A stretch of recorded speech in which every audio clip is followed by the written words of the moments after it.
सर्व विद्यार्थ्यांना आणि पालकांना मिसेस लीला राजे यांचा नमस्कार. विद्यार्थी मित्रांनो, आज आपण आपल्या रेग्युलर अभ्यासक्रमाचा पाठ 2 बघणार आहोत.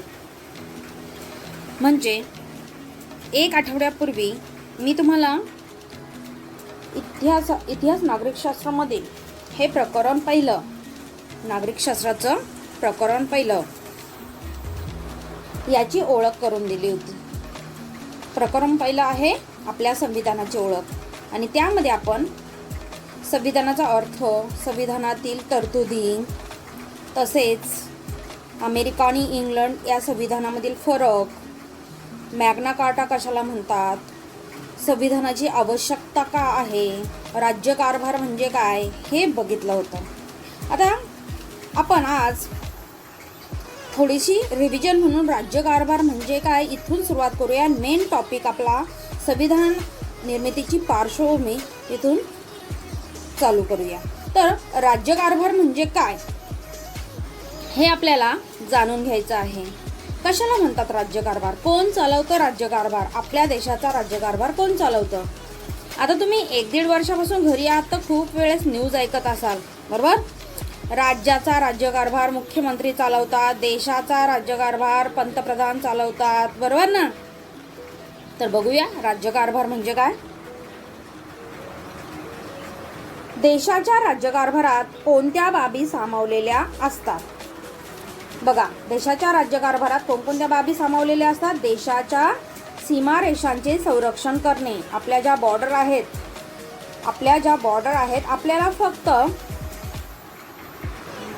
पाकिस्तान म्हणजे पश्चिमेकडची बॉर्डर, सियाचीन वरती गिलगिट बाल्टिस्तान म्हणजे वरची बॉर्डर उत्तरेकडची, पश्चिम, उत्तर आणि इकडे पूर्व आणि ईशान्य भागाची बॉर्डर, जिकडे बांगलादेश आहे, नेपाळ आहे, भूटान आहे, बरोबर ना, आणि म्यानमार आहे.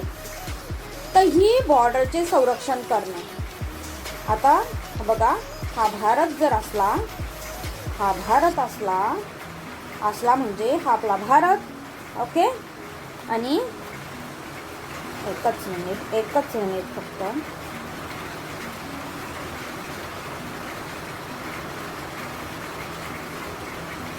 जास्त मोठा झाला काय समजा, हां खूप मोठा होतोय बघा. सिंटॅक्सियल बेल्ट व्यवस्थित होत नाही. भारत काढायला शिकायचं सर्वांनी. असा ओके. तरी थोडासा ते झाला, समजून घ्या.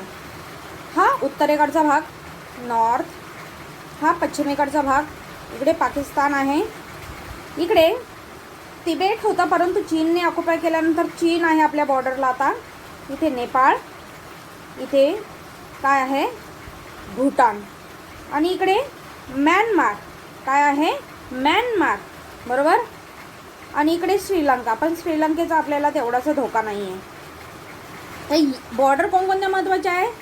पाकिस्तान, चीन, आता चीन खूप महत्त्वाची झाली. नेपाळकडून तेवढासा धोका नाही आपल्याला, भूटानकडून तर बिलकुल धोका नाही, म्यानमारवासियांकडून पण धोका नाही. मेन धोका कोणाकडून आहे, चीन आणि पाकिस्तान. तर या देशांच्या सीमारेषाचे संरक्षण करणे आहे ना आपली. LAC आहे, LOC आहे, इकडे बघा LOC line of control. LAC आहे लाईन ऑफ ॲक्च्युअल कंट्रोल. या सीमारेषांचे संरक्षण. पुढे जाऊया. परकीय आक्रमणापासून जनतेचे रक्षण करणे. इथपासून ते दारिद्र्य निर्मूलन, रोजगार निर्मिती, शिक्षण व आरोग्य सेवा, उद्योग व्यवसायांना प्रोत्साहन, दुर्बल घटकांचे संरक्षण, महिला, बालके, आदिवासींच्या प्रगतीसाठी उपाययोजना इत्यादी अनेक विषयांबाबत शासनाला कायदे करावे लागतात. कायद्याच्या अंमलबजावणीद्वारे समाजात योग्य ते बदल घडवून आणावे लागतात. थोडक्यात सांगायचे झाल्यास काय करावं लागतं.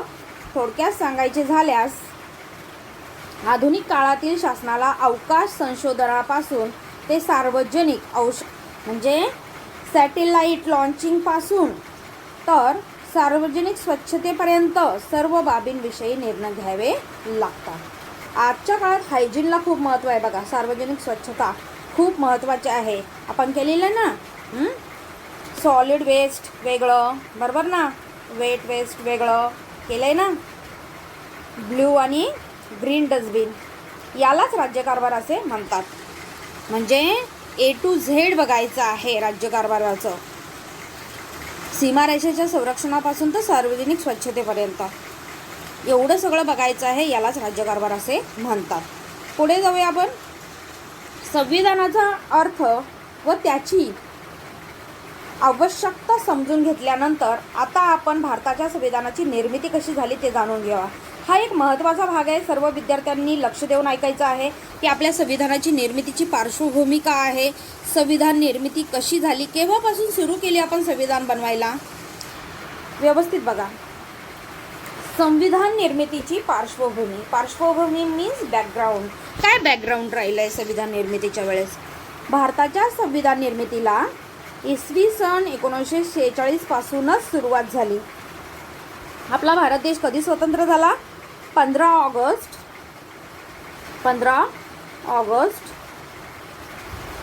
1947. 15 ऑगस्ट 1947ला भारत देश स्वतंत्र झाला, बरोबर. आणि आपण संविधान निर्मितीला कधी सुरुवात केली होती? इसवी सन 1946 पासून, म्हणजे 1 वर्ष आधी सुरुवात केली होती. स्वतंत्र भारताचा राज्यकारभार ब्रिटिशांनी तयार केलेल्या कायद्यानुसार चालणार नाही, तर तो भारतीयांनी स्वतः तयार केलेल्या कायद्यानुसार चालेल, असा स्वातंत्र्य चळवळीतील नेत्यांचा आग्रह होता. जेवढे स्वातंत्र्य चळवळीत नेते होते, मग ते पंडित जवाहरलाल नेहरू असो, सरदार वल्लभभाई पटेल असो, डॉक्टर राजेंद्र प्रसाद असो, डॉक्टर बाबासाहेब आंबेडकर असो, आणि अजूनही खूप सारे, या सर्वांचं मत काय होतं की आपण स्वतः संविधान तयार करायचं आणि संविधानामध्ये जे कायदे आपण करू त्यानुसार आपल्या देशाचं संविधान आपण चालवायचं आहे. त्यानुसार भारताचे संविधान तयार करण्यासाठी एक समिती स्थापन करण्यात आली. ती समिती संविधान सभा म्हणून ओळखली जाते. बघा, प्रश्न येतो, संविधान सभा म्हणजे काय? की आपल्या स्वतंत्र भारत देशाच्या संविधान निर्मितीसाठी एक सभा स्थापन करण्यात आली.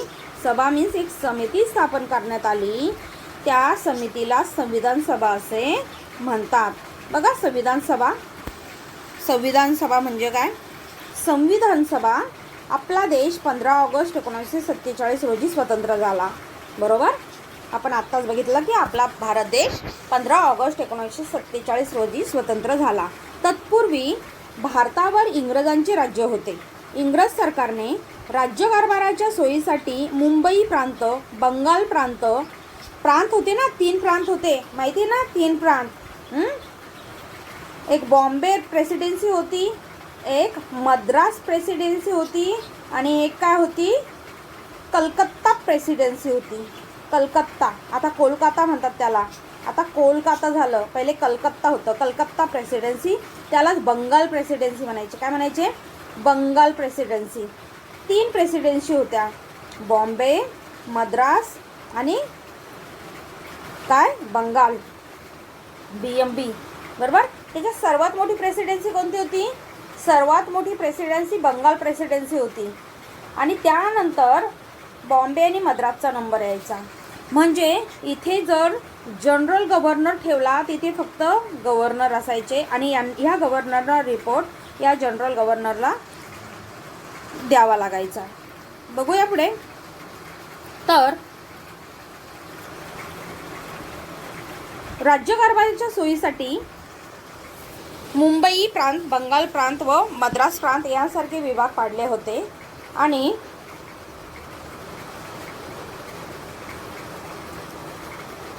या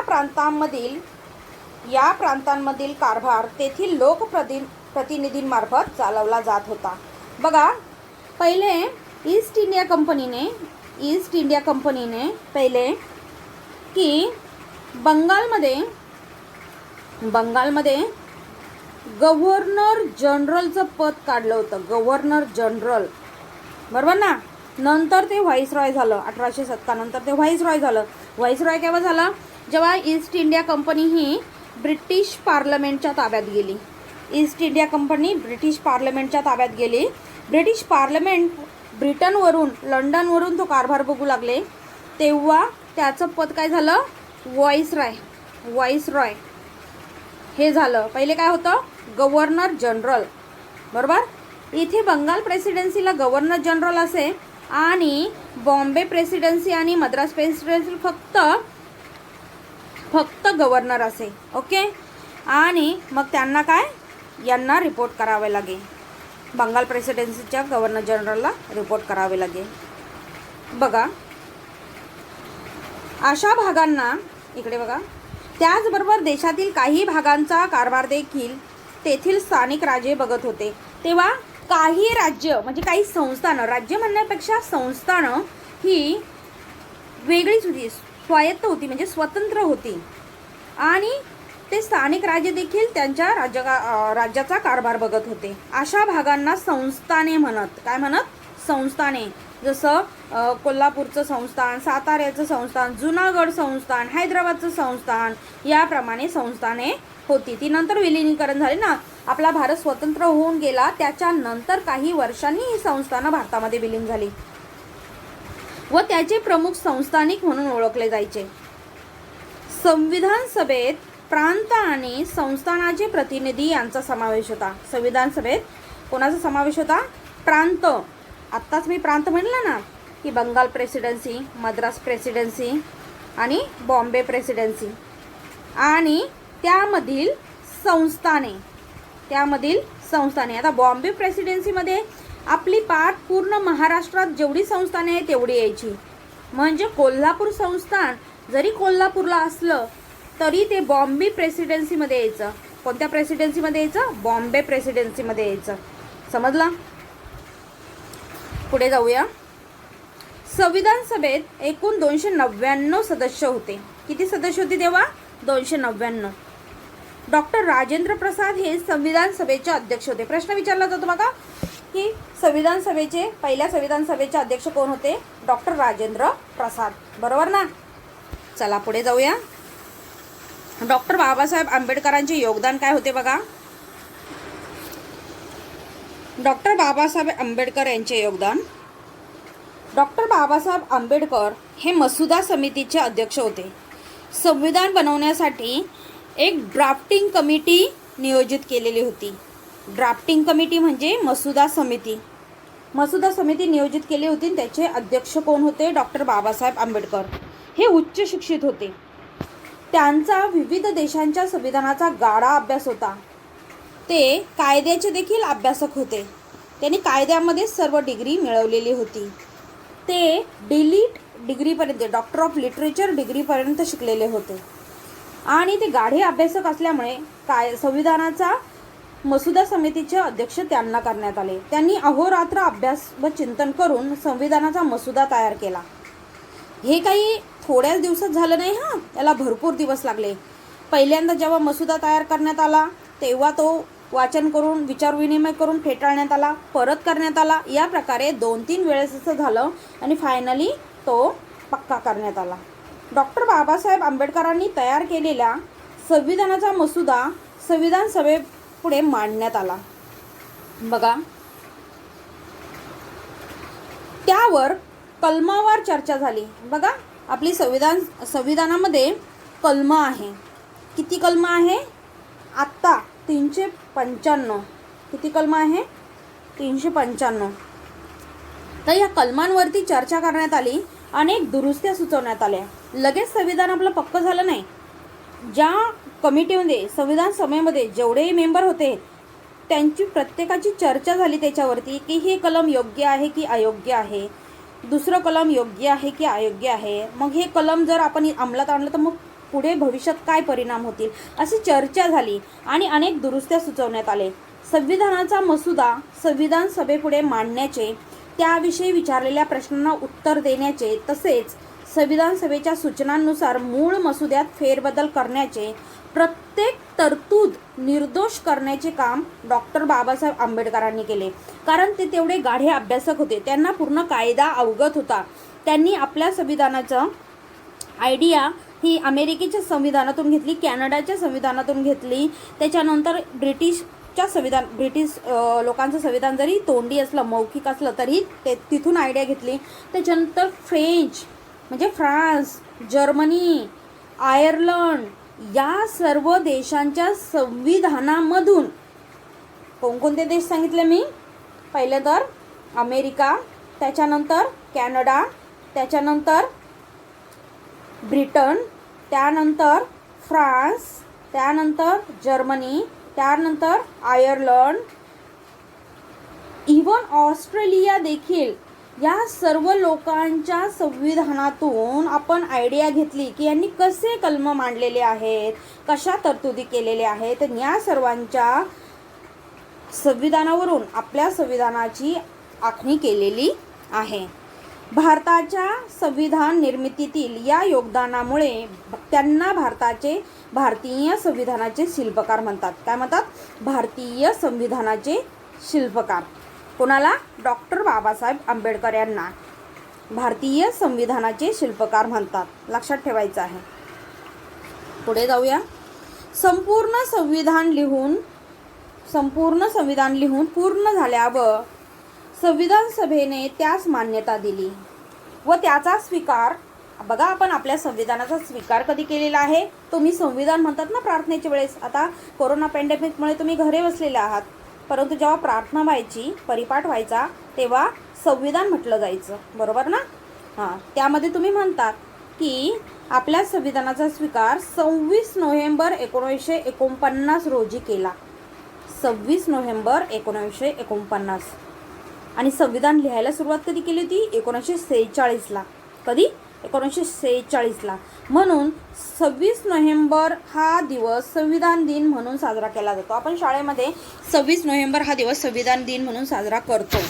आणि 26 जानेवारी 1950 पासून संविधानातील तरतुदीनुसार आपण राज्यकारभार चालवायला लागलो, म्हणून 26 जानेवारी आपण प्रजासत्ताक दिन म्हणून साजरा करतो. 26 जानेवारी प्रजासत्ताक. 26 जानेवारी काय? प्रजासत्ताक. प्रजेची सत्ता, प्रजासत्ताक. आणि 26 नोव्हेंबर काय? 26 नोव्हेंबर काय? संविधान दिन.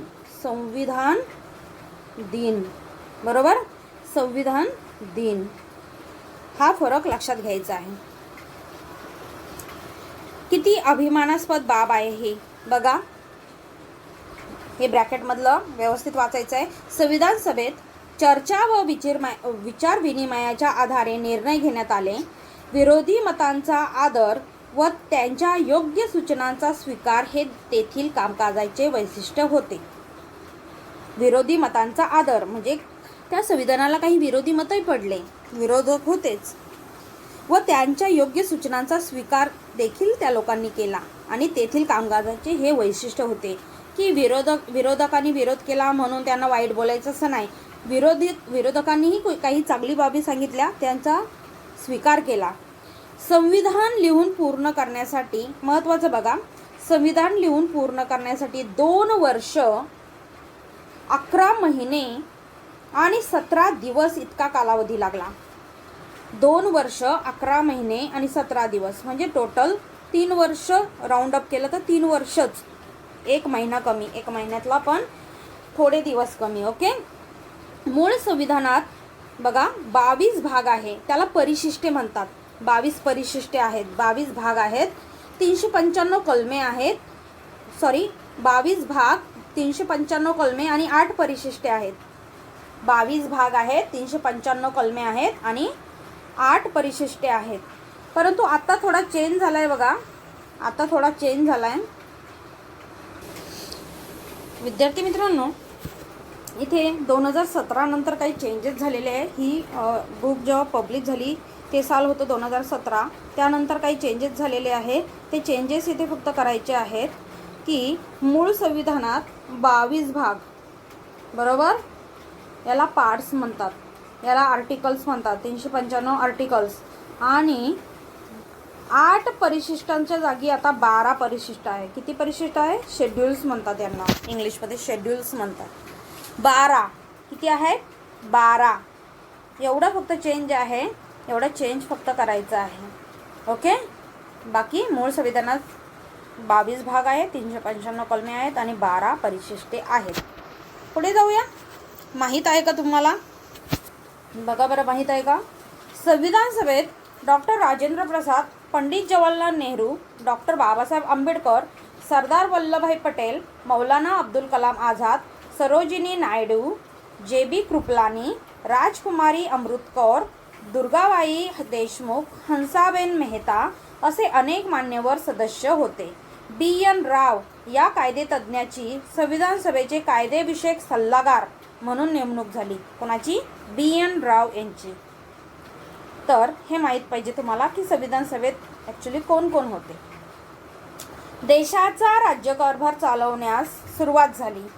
या दिवसापासून भारताचे प्रजासत्ताक राज्य अस्तित्वात आले. म्हणून 26 जानेवारी हा दिवस आपण प्रजासत्ताक दिन म्हणून साजरा करतो. प्रजासत्ताक म्हणजे सगळी सत्ता प्रजेच्या हाती. डेमोक्रेसी आहे ना, लोकशाही आहे भारतामध्ये. काय आहे? लोकशाही म्हणजे डेमोक्रेसी. भारतामध्ये लोकशाही आहे.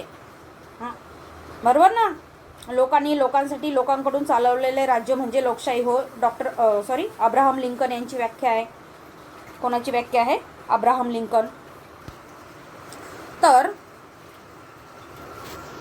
इथे तुम्हाला काही चेहरे दिलेले आहेत जे संविधान सभेमध्ये होते आणि ज्यांनी संविधान घडवण्यात हातभार लावलेला आहे.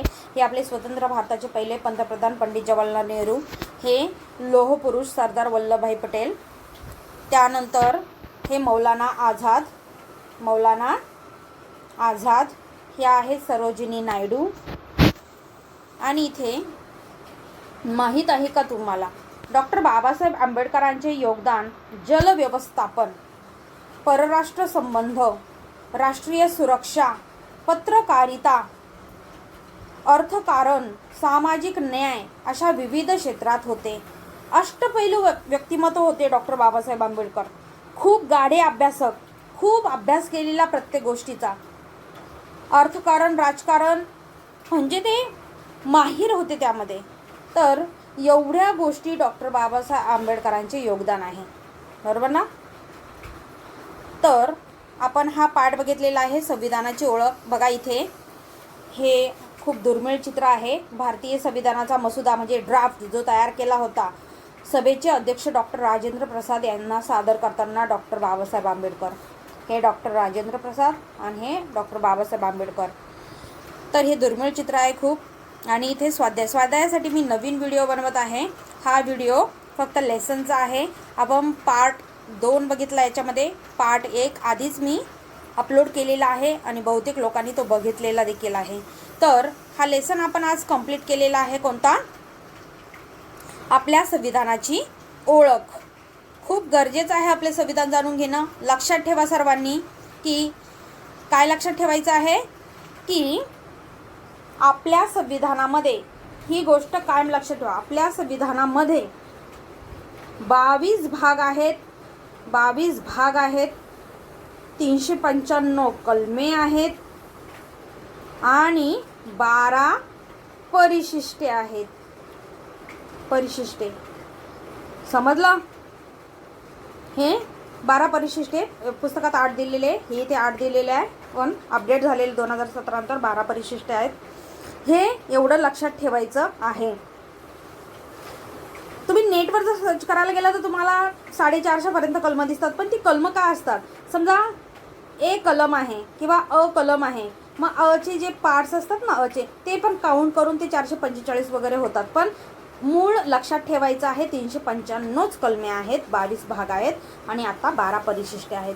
ओके, चला आपण हा लेसन इथे संपवूया आणि स्वाध्यायासाठी मी दुसरा व्हिडिओ अपलोड करणार आहे. तो व्यवस्थित बघायचा आहे, त्याप्रमाणे स्वाध्याय लिहायचा आहे. ओके, सो स्टुडंट घरीच राहा, सुरक्षित राहा आणि आपल्यासोबत आपल्या आईवडिलांची काळजी घ्या आणि वारंवार हँडवॉश करा. Good bye, take care.